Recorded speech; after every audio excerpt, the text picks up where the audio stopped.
Everyone, good morning. আজকে আমি দই পটল বানাবো, তার জন্য কড়াই বসিয়ে দিলাম গ্যাসের মধ্যে। খানিকটা সরষের তেল দিলাম, তো আগে থেকে দেখাতে পারিনি, তার জন্য সরি। পটলগুলোকে ছাড়িয়ে নিয়েছি। এখন পটলগুলোকে ভালো করে এভাবে কেটে নিয়ে পটলগুলোকে একে একে একটু ভেজে নেব। তার মধ্যে একটু নুন আর একটু হলুদ দিয়ে দেবো। দিয়ে দিলাম পটলগুলোকে ভালো করে একটু ভেজে নেব। আর ভাজার সময় গ্যাসের ফ্লেমটাকে একদম মিডিয়াম ফ্লেমে রাখতে হবে, না হলে পটলগুলো পুড়ে যাবে। গ্যাসের ফ্লেমটাকে হাই করে দিয়েছি। একটু ভাজা ভাজা হলে পটলগুলোকে নামিয়ে নেব। পটলগুলো ভাজা হয়ে গেছে, এখন পটলগুলোকে নামিয়ে নেব। তেলের মধ্যে আরেকটু তেল দিয়ে দিলাম,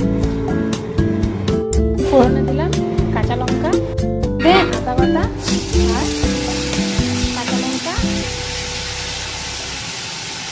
গোটা জিরে বাটা দিয়েছি, শস্য পোস্ত বাটা আর কাজু বাদাম বাটা। ছোট চামচের 1 চামচ হলুদের গুঁড়ো, সেই একই পরিমাপে সেই একই চামচ দিয়ে ছোট চামচ দিয়ে কাশ্মীরি লঙ্কার গুঁড়া দিলাম 1 চামচ, গুঁড়া দিলাম 1 চামচ, লবণটা দিলাম। মশলাগুলো ভাজা হয়ে গেছে, তার মধ্যে এই ভাজা পটলগুলি, তুলে রাখা ভাজা পটলগুলি দিয়ে দিলাম।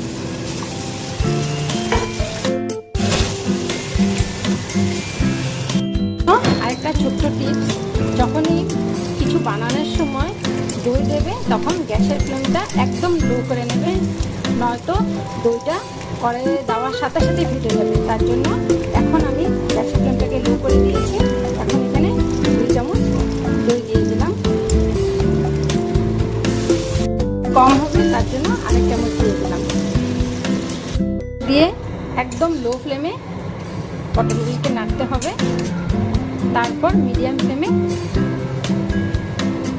দিয়ে চাপা দিয়ে রাখবো 10 মিনিট। একদমই মিডিয়াম ফ্লেমে চাপা দিয়ে রাখছি 10 মিনিট।